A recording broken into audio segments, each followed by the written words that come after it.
కార్తీక మాసం మొత్తం దీపారాధన చేయడం ఒక ఎత్తు అయితే మార్గశిర మాసం పాడ్యమి రోజు దీపారాధన చేయడం మరొక ఎత్తు. కార్తీక మాసం నెల రోజులు దీపారాధన చేయలేని వారు లేదా ఏదైనా ఆటంకం వల్ల చేయడం కుదరని వారు ఈ రోజు అంటే మార్గశిర శుద్ధ పాడ్యమి రోజు దీపారాధన చేయడం అంటే పాడ్యమి రోజు దీపాలను వెలిగించడం తప్పనిసరిగా చేయాలి. అయితే ఈ పోలి పాడ్యమి రోజు ఎన్ని దీపాలు వెలిగించాలి, ఎలా వెలిగించాలి, ఏ సమయంలో వెలిగించాలి, ఏ ముహూర్తంలో వెలిగించాలి అంటే డిసెంబర్ 12వ తేదీ మంగళవారం ఈ విధంగా వెలిగించాలా లేదా డిసెంబర్ 13వ తేదీ బుధవారం ఇలా వెలిగించాలా అనే విషయాల గురించి ఇప్పుడు తెలుసుకుందాం. కార్తీక మాసంలో నెలంతా దీపారాధన చేసి కార్తీక దీపాలు వెలిగించి ఇక ఆఖరి రోజున అంటే పోలీ పాడ్యమి రోజున దీపాలు వదులుతాం. ఈ రోజున పోలీ స్వర్గంగా మనం భావిస్తాం. కార్తీక మాసంలో ఆఖరి రోజైన కార్తీక అమావాస్య అనేది ఈ నెల అంటే డిసెంబర్ 12వ తేదీ మంగళవారం రోజు వచ్చింది. ఈ రోజు అమావాస్య తిథి అనేది డిసెంబర్ 12వ తేదీ ఉదయం 6:24 మొదలై డిసెంబర్ 13వ తేదీ ఉదయం 5:02 ముగుస్తుంది. ఇక ఆ తర్వాత అంటే డిసెంబర్ 13వ తేదీ మార్గశిర మాస పాడ్యమి మొదలవుతుంది. ఎప్పుడైనా సరే పోలీ పాడ్యమి ఎప్పుడు జరుపుకోవాలి అంటే పాడ్యమి తిథి ఉన్న సమయంలోనే పోలీ పాడ్యమి జరుపుకోవాలి. అంటే డిసెంబర్ 13వ తేదీ బుధవారం పోలీ పాడ్యమిగా జరుపుకోవాలి. అమావాస్య రోజు పోలీ పాడ్యమి దీపాలు అస్సలు వెలిగించకూడదు. ఆఖరి రోజు దీపాలు వెలిగించడం అంటే మార్గశిర మాసం మొదటి రోజు అంటే పాడ్యమి రోజు దీపాలను వెలిగించడమే లెక్క. దీనిని పోలీ పాడ్యమి దీపాలుగా వెలిగిస్తారు. చాలామందికి ఒక సందేహం ఉంటుంది. ఆఖరి రోజు డిసెంబర్ 12వ తేదీ కాబట్టి అంటే మంగళవారం రోజు పోలీ పాడ్యమి దీపాలు వెలిగించవచ్చా అనే సందేహం ఉంటుంది. కానీ ఇలా అస్సలు చేయకూడదు. మార్గశిర మాసం మొదటి రోజున పోలీ పాడ్యమిని జరుపుకోవాలి. అంటే డిసెంబర్ 13వ తేదీ బుధవారం తెల్లవారుజామున పాడ్యమి గడియలు ఉన్నాయి కాబట్టి ఈ రోజునే పోలీ పాడ్యమిగా జరుపుకోవాలి. ఈ బుధవారం తెల్లవారుజామునే పోలీ పాడ్యమిగా జరుపుకోవాలి. ఈరోజు దీపాలను వదలాలి. ఈరోజు అందరూ కూడా దీపాలను వెలిగించాలి. ఇక పాడ్యమి తిథి అనేది ఎప్పుడు మొదలైంది అంటే డిసెంబర్ 13వ తేదీ ఉదయం 5 ప్రారంభమై డిసెంబర్ 14వ తేదీ ఉదయం 3:09 ముగుస్తుంది. డిసెంబర్ 13వ తేదీ సూర్యోదయ సమయంలో పాడ్యమి తిథి ఉంది కాబట్టి డిసెంబర్ 13వ తేదీని పోలీ పాడ్యమిగా జరుపుకోవాలి. పోలీ పాడ్యమి దీపాలు ఎప్పుడూ కూడా తెల్లవారుజామున మాత్రమే వదలాలి. ఈ పాడ్యమి దీపాలు వదిలిపెట్టేందుకు బ్రాహ్మీ ముహూర్తం అనేది ఎంతో ముఖ్యం. మరి ఆ బ్రాహ్మీ ముహూర్తం ఎప్పుడు వచ్చిందో ఇప్పుడు తెలుసుకుందాం. డిసెంబర్ 13వ తేదీ సూర్యోదయ సమయం వచ్చేసి 6:25 సూర్యోదయ సమయం ఉంది. ఈ సమయానికి 48 నిమిషాల ముందు కాలాన్ని అసూయ ముహూర్తము అంటారు. దానికి 48 నిమిషాల ముందు కాలాన్ని బ్రాహ్మీ ముహూర్తం అంటారు. అంటే ఈరోజు సూర్యోదయాన్ని పరిగణలోకి తీసుకుంటే అంటే ఈరోజు సూర్యోదయం ఉదయం 6:25 అవుతుంది. కాబట్టి బ్రాహ్మీ ముహూర్తం వచ్చేసి తెల్లవారుజామున 4:25 నుంచి 5:34 వరకు ఉండే కాలాన్ని బ్రాహ్మీ ముహూర్తం అంటారు. ఈ సమయంలో పాడ్యమి దీపాలు వెలిగించడం చాలా మంచిది. ఇక పూజను ఏ విధంగా చేసుకోవాలో ఇప్పుడు తెలుసుకుందాం. పోలీ పాడ్యమి రోజు దగ్గరలో ఉన్న నదిలో లేదా చెరువులో స్నానం చేయడం మంచిది. అలా కుదరని పక్షంలో ఇంట్లో స్నానం చేసి శుభ్రమైన బట్టలు కట్టుకుని పూజా గదిని ఇంటిని శుభ్రం చేసుకోవాలి. తరువాత పూజను ప్రారంభించాలి. అందుకు పూజ చేసే ప్రదేశంలో పసుపు నీళ్లతో శుభ్రం చేసుకుని దానిపై పసుపు కుంకుమ అక్షింతలతో అలంకరణ చేసుకోవాలి. ముందుగా పసుపు గణపతిని సిద్ధం చేసుకోవాలి. తరువాత దీపారాధన చేయాలి. దీపారాధనని ఎప్పుడైనా సరే ఏకహారతితో కానీ అగరవత్తితో కానీ వెలిగించాలి. ఇక వినాయకుడిని ఆవాహన చేసి పూజ చేసి ధూపం దీపం చూపించిన తర్వాత బెల్లాన్ని నైవేద్యంగా సమర్పించి దామోదర ప్రతిమను చేసుకుని దాన్ని తమలపాకుపై పెట్టి ఆ తమలపాకును పద్మంపై పెట్టాలి. కార్తీక దామోదరుడికి ఉపచారాలు చేసి పూజించి ధూపం చూపించాలి. తరువాత దీపాన్ని కూడా చూపించాలి. నైవేద్యంగా చలిమిడి, వడపప్పు, పానకం తప్పనిసరిగా పెట్టాలి. అదేవిధంగా అందుబాటులో ఉన్న పళ్లను నైవేద్యంగా సమర్పించాలి. నైవేద్యం సమర్పించిన తర్వాత తాంబూలం కూడా సమర్పించి కర్పూర హారతి ఇవ్వాలి. ఈ విధంగా పూజను నదీ సమీపంలో కానీ ఇంట్లో కానీ పూజా మందిరంలో కానీ తులసికోట ముందు కానీ చేయాలి. ఇక ఇప్పుడు అరటి డొప్పలో కానీ అరటి పువ్వు డొప్పలో కానీ లేక కొబ్బరి చిప్పలో కానీ ఆవు నేతిలో లేక నువ్వుల నూనెలో నానబెట్టిన వత్తులు పెట్టి 3 కానీ 5 కానీ 7 కానీ ఇలా బేసి సంఖ్యలో ఒత్తుల్ని పెట్టి వాటిని యథావిధిగా వెలిగించాలి. బ్రాహ్మీ ముహూర్తంలో పోలీ పాడ్యమి దీపాలు వెలిగించడం చాలా మంచిది. కార్తీక మాసమంతా కార్తీక దామోదర పూజ చెయ్యలేక ఒత్తులు వెలిగించలేని వారు ఈ చివరి రోజైనా చక్కగా 31 ఒత్తులు వెలిగించి నీటిలో వదలాలి.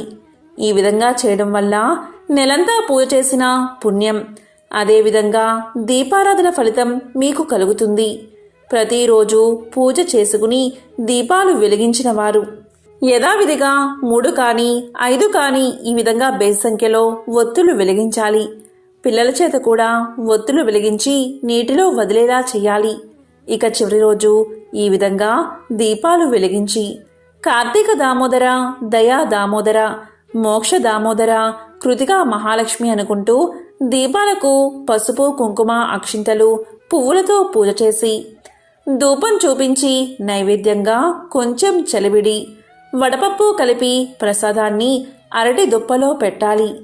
తరువాత కొబ్బరికాయతో నైవేద్యంగా సమర్పించిన తర్వాత వాటిని నీటిలో వదిలిపెట్టాలి. నీటిలో వదిలాక 3 సార్లు చేతితో నీటిని తొయ్యాలి. అంటే పోలీని స్వర్గానికి పంపిస్తున్నామని నీటిని తొయ్యాలి. ఆ తర్వాత పోలీని ఈ విధంగా ప్రార్థించాలి. అమ్మా, పసుపు కుంకుమ నువ్వు తీసుకుని మాకు సౌభాగ్యాన్ని ప్రసాదించు. అలాగే చలివిడి వడపప్పు నువ్వు తీసుకుని మా కడుపు చల్లదనాన్ని ప్రసాదించు తల్లి అని వేడుకోవాలి.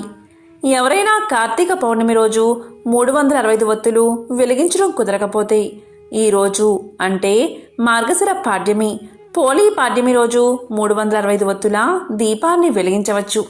ఈ విధంగా దీపాలు వెలిగించాక చక్కగా పూజ చేసిన దగ్గర కూర్చుని పోలీ పాడ్యమి కథ తప్పనిసరిగా వినాలి. ఆ కథ విని అక్షింతలు తలపై వేసుకోవాలి. మీతో పాటు మీ కుటుంబ సభ్యుల తల మీద కూడా అక్షింతలు వెయ్యాలి. కార్తీక దామోదర పూజ పూర్తయ్యాక మంత్ర పుష్పం చెప్పి తరువాత ఆత్మ ప్రదక్షిణ చేసి అక్షింతలు పువ్వులు ప్రసాదంగా స్వీకరించాలి. తరువాత అక్షింతలను చేతిలో పట్టుకుని నీటిలో వదులుతూ ఏ తత్ఫలం కృష్ణార్పణమస్తు అంటూ ఆ నీటితో పాటు అక్షింతలను కూడా వదిలేయాలి. కథ విన్నాక తప్పనిసరిగా ప్రతి ముత్తైదువు చేయవలసిన పని ఏంటి అంటే కనీసం 2 ముత్తైదువులకు పసుపు కుంకుమ పళ్ళు వక్క దక్షిణ పెట్టి తాంబూలం ఇవ్వాలి. మీకు స్తోమత ఉంటే జాకెట్ ముక్కను కూడా అందులో పెట్టవచ్చు. అదేవిధంగా ఒక సద్బ్రాహ్మణుడికి స్వయంపాకం దానమివ్వాలి. కార్తీక దామోదరుడి పేరు చెప్పి స్వయంపాక దానమివ్వాలి.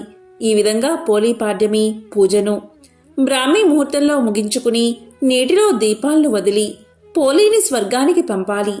భక్తి శ్రద్ధలతో ఈ పూజ చేస్తే సకల శుభాలు కలుగుతాయి. ఇక విన్నంతనే సకల శుభాలను కలిగించే పోలీ పాడ్యమి కథను ఇప్పుడు తెలుసుకుందాం. పూర్వకాలంలో ఆంధ్రదేశంలో పవిత్ర కృష్ణానదీ తీరంలో బాదరా అనే గ్రామముంది. ఆ గ్రామంలో నివసించే వారందరూ సంపన్నులే. పాడి పంటలు భోగభాగ్యాలతో సుఖసంతోషాలతో ఉండేవారు. ఆ గ్రామంలో పోతడు అనే పేరుగల చాకలి ఉండేవాడు. అతని భార్య మాలి. ఆమె క్రూర స్వభావం కలది. గయ్యాలి అని అందరూ పిలిచేవారు. వీరికి 4 కుమారులు ఉన్నారు. ఆ దంపతులు 4 కుమారులకి వివాహం చేశారు. మొదటి 3 కోడళ్ళు తమ అత్తగారి వలె స్వభావం కలిగినవారు. 4వ కోడలు పోలి మాత్రం ఎంతో మంచిది, భర్తను బాగా చూసుకునేది. ఇక పోతడు తన చిన్న కోడలైన పోలిని తన భార్య మరియు మిగిలిన కోడళ్ళు దూషించడం, బాధించడం గమనించి ఏమీ చేయలేక ఊరుకున్నాడు. ఇంటి పనులన్నీ ఆమెతోనే చేయించడం, ఆమెపై చాడీలు చెప్పి ఆమె భర్తతో పోలిని కొట్టించడం చేసి సంతోషపడేవారు మిగతా కోడళ్ళు. అలాగే అత్తగారు ఈ విధంగా బాధిస్తున్నా కూడా పోలి మాత్రం శాంతంగా ఉండేది, దైవ భక్తితో జీవించేది. ఇలా ఉండగా కార్తీక మాసం వచ్చింది.